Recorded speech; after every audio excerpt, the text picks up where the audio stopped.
우리 말씀 보도록 하겠습니다. 시편 12편 우리 1절부터 8절 말씀 같이 봅니다. 시편 12편 1절부터 8절.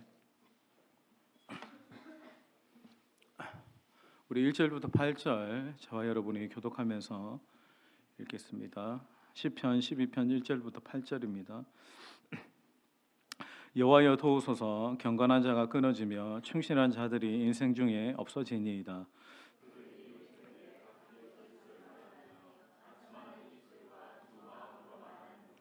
여호와께서 모든 아첨하는 입술과 자랑하는 혀를 끊으시리니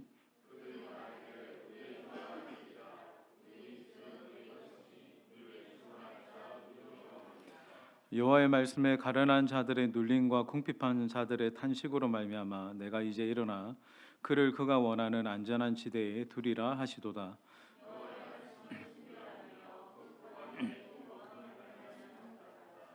여호와여 그들을 지키사 이 세대로부터 영원까지 보존하시리이다. 비열함이 인생 중에 높임을 받는 때에 악인들이 곳곳에서 날뛰는 도다. 아멘.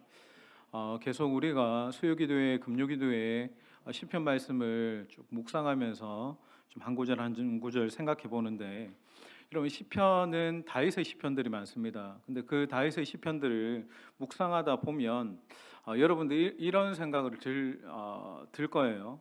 아주 오래전인데 그 시대가 우리의 시대와 똑같고, 그리고 다윗의 형편이 지금 나의 형편과 똑같고, 어떻게 이렇게 다르지 않고 한결같이 이렇게 비슷한 흐름대로 또 형편대로 이렇게 살아갈까라는 생각들을 하게 됩니다. 자, 1절 2절 보세요. 여호와여, 시작. 여호와여 도우소서. 경건한 자가 끊어지며 충실한 자들이 인생 중에 없어지나이다. 그들이 이웃에게 각기 거짓을 말하며 아첨하는 입술과 다윗이 살아갔던 시대가 어떤 시대라고 이야기합니까? 경건한 자들이 끊어지고 충실한 자들이 사라진 시대라고 이야기하죠. 그러니까 여러분 말 한마디를 해도 하나님의 임재가 또 하나님을 의식하는 것, 그리고 하나님을 동행하는 사람들이 적다라는 거예요. 그러니까 직장에 나가보고 세상에 나가보면 하나님의 그 인도하심대로 살아가는 자들보다 하나님을 거역하고 배역하고 거짓되이 말씀과 다르게 살아가는 백성들이 훨씬 더 많은 시대를 살아가고 있는 거죠. 그러니까 사람들이 모두 다 진리가 아닌 거짓을 말하고 악한 생각들을 밥 먹듯이 하면서 두 마음으로 말하면서 우리가 맞다고 우기는 그런 시대의 완악한 사람들을 다윗이 봤어요. 그런 시대의 어떤 답답함들을 다윗이 느끼면서 탄식을 하고 있습니다. 이런 시대 가운데 다윗이 어떤 믿음으로 이겨나갔는지를 보고 싶은데, 우리 5절 같이 읽겠습니다. 5절 여호와의 말씀에 시작. 탄식으로 말미암아 내가 이제 일어나 그가. 자, 여러분 사방에서 하나님을 대적하고 그리고 하나님을 믿지 않고 완악한 자들이 득세하는 그때 그 시대에 다윗이 어떻게 한다고 합니까? 5절 하반절을 이제 제가 주목하는데, 그가 원하는 안전한 지대에 두리라라고 이야기했어요. 그러니까 다윗이 어떻게 했냐면 그가 안전한 지대에 머물렀다라고 이야기하는 겁니다. 그러니까 여러분 그때는 안전한 지대를 찾으라라고 이야기하는 거죠. 우리가 이 말씀을 묵상하면서 우리가 이제 목회하고 제가 목회하고 여러분 사역하면서 지나온 시간 속에 어려운 시절이 있었죠. 예기치 않은 팬데믹을 겪었을 때 사람들이 교회를 비난하고 교회에 모이기보다 뿔뿔이 흩어질 때 하나님이 제게 주셨던 말씀이 시편 90편 말씀입니다. 전능자의 그늘 아래 머물라는 거죠. 그러니까 사람들이 떠나도 하나님의 그 날개 그늘 아래 깊이 머물면서 그분을 찬양하고 그분을 노래하고 그분을 깊이 묵상하는 시간들을 가지라. 그러니까 전능자의 그늘 아래 머물고 있을 때, 그분의 날개 아래 있을 때 또 하나님이 그것을 버틸 수 있는 힘을 주시고 위로를 주시면서 그 시간들을 견뎌내고 또 이겨내는 시간들을 보냈습니다. 여러분 지금도 마찬가지입니다. 여러분의 마음이 힘들고 또 시대가 어려울 때 빨리 하나님이 예비하신 안전한 지대로 가야 됩니다. 그 자리에서 하나님과 독대하면서 하나님과 깊이 있는 은혜를 누리는 거죠. 사람들은 내게 어떻습니까? 기대를 걸면 실망을 주고 또 상처를 주고 또 내 안에 낙심을 주지만 하나님은 우리에게 소망을 주시는 분이시죠. 그 하나님 안에서 내가 안전한 지대에 있을 때 우리는 안전할 것이다. 하나님이 우리에게 뭐 하라고 하지 않으십니다. 계속 한 가지를 말씀하시죠. 너는 내가 머문 그 자리에 계속 머물라라고만 하시는 거예요. 네가 머물러 있으면 하나님이 하시겠다라고 하시는 겁니다. 여러분, 우리가 영적인 삶을 살아갈 때 하나님의 임재 안에 있는 것이 때로는 막 답답하고 굉장히 이 일들이 더디게 가는 듯 해도 여러분, 하나님의 임재 안에 머무는 삶이 가장 안전하고 가장 빠르게 가는 길입니다. 세상을 보면 답답하고 깝깝하지만 하나님이 예비하신 그 안전한 지대에 머무는 자들에게는 하나님의 참된 위로와 또 소망의 말씀과 새 힘을 주시는 거죠. 다윗이 그 안전한 지대에 머물 때 그냥 머문 것이 아니라 하나님의 말씀을 생각하고 좀 생각한 듯해요. 그래서 그가 깊이 묵상한 말씀에 대해서 이야기하는 6절 같이 읽습니다. 6절 여호와의 말씀은 시작. 흑동안에 7번 단련한. 다윗이 딱 여기 안전한 지대에 내가 머물고 있습니다라고 이야기하고 난 다음에 그가 무엇을 이야기하냐면 하나님의 말씀은 순결하다. 그 말씀은 흑동안에 7번 단련한 은과 같다라고 고백합니다. 여러분, 한두 번도 아니고 7번 단련했으니까 얼마나 순수하고 정결하고 깨끗한 은이겠어요? 그러니까 아주 뜨거운 도가니에 이렇게 단련한 은이니까 얼마나 순수하고 깨끗하겠습니까? 여러분, 이렇게 하나님의 말씀은 순전하고 순결하고 깨끗합니다. 거짓이 없습니다. 어떤 불순물이나 찌꺼기도 없습니다. 어떤 거짓도 왜곡도 없습니다. 하나님이 말씀하셨다면 그 말씀은 그대로 이루어지는 겁니다. 여러분, 하나님의 말씀이면 충분합니다. 여러분, 다윗이 지금 굉장히 어려운 시기를 보내고 있죠. 그러니까 수시로 상황이 변해요. 사람들이 변해요. 사람들이 점점 악해져요. 시대가 악해져요. 그런 어려운 상황들이 있음에도 그가 뭐라고 고백합니까? 하나님의 말씀은 순결하고 단련한 은 같다고. 그 순전하고 순결한 말씀이면 충분하다라는 거예요. 그러니까 매일매일마다 내게 주시는 변하지 않는 그 한 말씀이면 충분한 거예요. 여러분, 우리가 하나님을 바라보고 하나님의 뜻대로 의롭게 살려고 하는 백성들이 무엇으로 살아갑니까? 순결한 말씀, 그 한 말씀으로 살아갈 때 하나님이 그 말씀 안에 있는 백성들을 지켜주시는 겁니다. 저는 묵상을 굉장히 중요하게 생각합니다. 왜냐하면 여러분들이 살아가면서 여러분이 좀 바뀌었다라고 생각합니까? 여러분, 저는 목회를 수십 년을 하면서 사람은 잘 안 바뀐다. 그의 생각과 관념이 잘 바뀌지 않습니다. 아무리 예배를 드리고 기도를 한다라고 해도 잘 바뀌지 않습니다. 근데 무엇이 바꾸는지 아십니까? 말씀이 나를 바꿉니다. 그러니까 말씀이 직접적으로 내게 오면 그게 나를 온전하게 하고 변화시킵니다. 여러분들은 뭐 주로 이렇게 영적인 채널들이 다 있죠.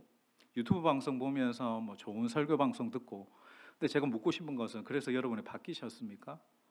잘 안 바뀌어요. 누구보다 방송을 많이 보는 사람이 접니다. 근데 여러분, 무엇이 바꾸냐면 내게 새겨지고 내 마음판에 딱 자리 잡는 말씀이 나를 바꿉니다. 그러니까 여러분, 내가 생각하고 있는 경험들이 내가 잘 아는 듯이 이야기하지만 그것이 여러분 진리는 아니라는 것을 여러분 인식하셔야 됩니다. 진리는 뭡니까? 여기에 기록되어 있는 말씀입니다.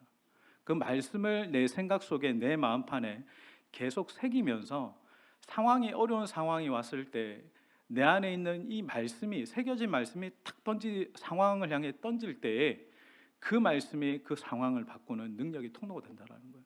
그럼 여러분, 우리는 무엇을 해야 되겠습니까? 부지런히 하나님의 말씀 묵상하셔야 됩니다. 말씀을 읽고 말씀을 암송하고 말씀 한 구절 한 구절을 내가 묵상하면서 그 한 말씀이 내 말씀이 되어지기 시작할 때, 그때부터 비로소 내 안에 영적인 변화가 일어나는 거예요. 많은 것을 보고 들어도 그것이 경험치로 쌓이지만 그 경험이 나를 완전히 바꾸지는 못하나 내 안에 깊이 있게 뿌리 깊이 새겨진 말씀은 나를 바꾸기에 충분하다는 거예요.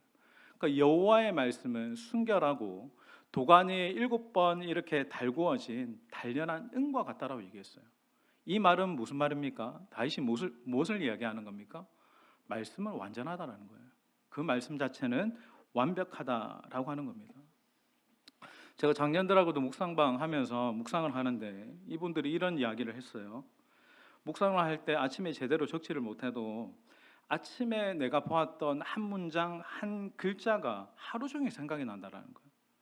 묵상을 완벽하게 하지 않아도 내가 하루 종일 생각하는 그 한 문장과 한 말씀이 무엇을 합니까? 내 영을 살립니다. 내 하루를 일으키는 힘이, 동력이 되는 겁니다.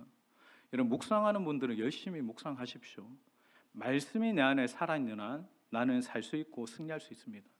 그 말씀이 나를 변화시키는 거죠. 여러분, 시대가 거짓되고 혼탁할수록 변하지 않는 하나님의 말씀만을 붙드셔야 됩니다. 다윗의 시대는 현실 가운데서 참으로 참 이 그들의 말이 믿기가 어렵다. 하나님을 안 믿는 자들이 세력을 가지고 그들이 온갖 말을 다 하고 살아가면서 그래도 그들이 더 떵떵거리면서 잘 사는 것 같은 시대를 보면서 그 악인들을 보았어요. 근데 다윗이 뭘 이야기하냐면 그들에 대해서도 그 시대에 대해서 이야기하는 것이 아니고 하나님의 말씀은 단련한 은과 같고 순결한 금과 같은 말씀이다라고 이야기하는 거예요. 무슨 말입니까? 반드시 내가 그 시대 속에서도 순결한 하나님의 말씀을 붙들고 살면 지금은 눌려 사는 듯하고 궁핍하게 사는 듯하나 하나님의 말씀이 반드시 나를 지켜주고 보호해 주실 것이다 라고 하는 것을 다윗이 믿음으로 선포하는 겁니다. 여러분, 우리의 이 시대를 살아가는 가운데 우리를 지켜주는 것은 경제가 아닙니다. 물질이 아닙니다. 하나님의 순결한 말씀이 우리의 생각과 가치관을 지켜주고 하나님의 백성다운 삶을 지켜주시는 것입니다. 우리 7절 같이 읽겠습니다. 7절 여호와여, 시작. 여호와여 그들을 지키사. 7절에도 여호와여 그들을 지키사 이 세대로부터 영원까지 보존하시리이다. 무엇이 여러분 이 세대를 지킵니까? 여호와의 순결한 말씀입니다. 말씀이 이 거짓된 세대로부터 다음 세대를 지키고 안전하게 하는 겁니다. 혼탁하고 거짓된 시대 가운데 우리를 지키고 다음 세대를 살리는 것은 영원한 말씀입니다. 여러분, 이 말씀은 순결하고 깨끗하고 완전하다라고 하는데 그러면 여러분 뭐가 문제일까? 여러분, 하나님의 말씀은 순전합니다. 순결합니다. 완전합니다. 그러면 여러분 뭐가 문제일까에 대해서 한번 생각을 해본다면 그에 비해서 그 말씀을 담는 나의 불완전함에 대해서 한 번쯤은 생각해 보아야 됩니다. 하나님의 말씀이 순결하고 완전하다라고 하는 것은 변하지 않는 불변의 진리이지만 아무리 말씀이 순수해도 말씀을 전하는 통로인 내가 순결하지 못하면 그 말씀이 온전하게 100% 전해지지 않을까 하는 것에 대해서 질문이 생기는 거죠. 가장 먼저 저는 보고 싶은 것이 우리 입술입니다. 우리 입술이 어떻습니까? 4절 다 같이 한번 읽겠습니다. 여호와께서 시작.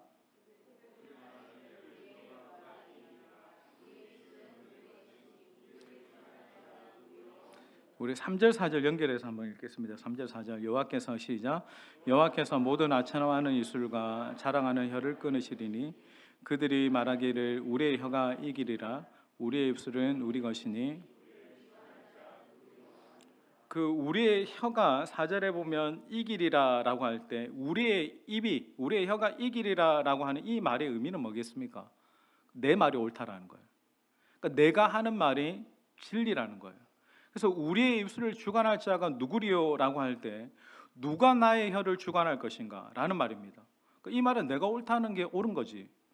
내가 누구의 간섭을 받아 자기가 옳다, 내가 경험하고 내가 생각하는 것을 주장하는 것은 언제든 옳다라고 주장하는 겁니다. 그러니까 내가 옳다고 생각하는 것과 경험대로 생각하면 그대로 내가 말하는 거예요. 그게 뭐가 잘못됐냐고. 그런 사람은 여러분 하나님도 어떻게 할 수 없는 사람인 겁니다. 이런 순결한 여호와의 말씀만이 옳은 겁니다. 하나님의 말씀만이 온전한 것입니다. 하나님의 말씀만이 바른 것입니다. 이것이 여러분 내 삶에서 행동에서 인정이 되지 않으면 우리는 당연히 내가 옳고 내가 당연한 것에 따라서 살아가는 거예요. 여러분 지금도 이슈가 되는 젠더 이데올로기 보면 성경에는 동성애를 죄라고 이야기하죠. 근데 현대 사회는 동성애를 죄라고 하지 않고 죄라고 말하는 것을 뭐라고 이야기합니까? 차별이라고 이야기합니다. 그 동성애를 죄라고 말할 수 있는 종교적인 자유와 차별 사이에 야, 무엇이 진짜 바른 건가 헷갈리기 시작하는 거예요. 뭐가 진짜 바른 거지? 이걸 여러분 성경에서 뭐라고 이야기하냐면 미혹이라고 이야기합니다. 무엇이 진실이고 무엇이 거짓인지를 구분할 수 없게 만드는 것이 미혹인 거예요. 그러니까 여러분 지금의 시대가 미혹된 시대예요. 사람들을 자칫하면 미혹에 빠지게 만들고 거짓을 진실이라고 여기게 만들고 진실을 거짓이라고 믿으면서 사람들은 어떻게 살아갑니까? 내 소신이 옳은 대로, 내 생각이 옳은 대로 살아가는 거예요. 여러분 성경에서 반복해서 계속 우리에게 이야기하는 것은 이 마지막 때에는 이런 미혹과 유혹들이 횡행할 것이다 라고 하는 것에 대해서 이야기하죠. 그러니까 진리를 말하는 사람들이 조롱을 받아요. 하나님의 말씀을 이야기하는 사람이 오히려 핍박을 받는 환난의 시대로 점점 가게 될 것이다 라고 말하는 거예요. 근데 여러분 보세요. 환난은 무엇으로 싸워야 됩니까? 믿음으로 싸워야 되는 거죠. 주님을 바라보는 믿음으로 싸워야 됩니다. 그럼 여러분 미혹되는 것은 무엇으로 싸워야 되는지 아십니까? 분별력으로 싸워야 됩니다. 여러분 분별력이 있으려면 뭐가 있어야 됩니까? 분별력이 있는 지식, 곧 말씀이 필요한 거예요. 그러니까 여러분 진리가 우리에게 분별을 줍니다. 시대를 분별해주고 사람들의 생각을 분별해주고 그 진리가 우리의 영혼을 자유케 하는 거예요.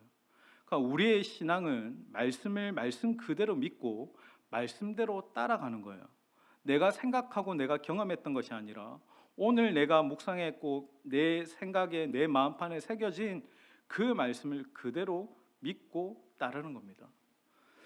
제가 요즘 이제 묵상 훈련하면서 의지적인 훈련입니다. 여러분 감사하십시오라고 할 때 여러분 감사를 어떻게 합니까? 예? 감사를 이야기할 때는 하나님이 감사를 말씀하셨기 때문에 감사하는 거예요. 하나님이 뭐라고 말씀하셨습니까? 범사에 감사하라. 그러면 그 말씀을 범사에 감사하라라는 말씀을 내 안에 간직하고 그 말씀이 역사가 되어서 감사를 만들어내는 거예요. 그러니까 상황이나 내 기분이 감사를 만들어내는 것이 아니라 내 안에 간직되어져 있고 새겨져 있는 말씀이 역사되어져서 나로 하여금 감사하게끔 만드는 것이 영적인 반응입니다. 그러려면 여러분 뭐가 있어야 되겠습니까? 말씀이 있어야 되는 거예요. 결국은 내 안에 생각나고 내 안에 기록되어져 있고 내가 믿는 그 말씀이 반응을 나타내는 거예요. 기뻐하십시오라고 이야기할 때 이거는 무엇입니까? 내 의지로 기뻐하는 것이 아닙니다. 내가 기뻐하는 척을 하는 것이 아닙니다. 빌립보서 4장 4절 말씀에 주 안에서 기뻐하라. 그러면 그 말씀이 내 안에 살아서 내가 지금도 주님 안에 있기 때문에 내가 주님 안에서 기뻐하라 라는 명령을 내리는 거예요. 그리고 그 말씀에 반응해서 내가 기뻐하는 것입니다. 여러분 모든 내 삶의 신앙의 반응의 핵심적인 동력은 뭡니까? 말씀입니다. 여러분 말씀이 내 안에 계속 체득되어져 있어야 채워져 있어야 말씀이 내 혼적인 생각과 감정을 죽이고 하나님의 뜻을 이루는 역사의 통로가 되는 겁니다. 여러분 부지런히 하나님의 말씀을 읽고 묵상하십시오. 그것만이 우리를 바꾸는 겁니다. 여러분 내 어떤 그 의지, 감정, 경험들 한없이 여러분 시대 속에서 뭡니까? 나약하잖아요. 여러분 말씀은 변하지 않습니다. 말씀은 우리를 바르게 하고 온전하게 합니다. 여러분 결론적으로 말씀밖에 없습니다. 그 말씀이 내 안에 내 장부와 내 심장에 살아있을 때 그 말씀이 역사되어질 때 우리는 그 말씀을 통해서 나를 변화시키고 너를 변화시키고 우리를 변화시키는 능력을 경험하게 되는 것입니다. 다시 한번 여러분 오늘 다윗이 고백했던 이 말씀 6절을 같이 한번 믿음으로 읽겠습니다. 여호와의 말씀은 시작.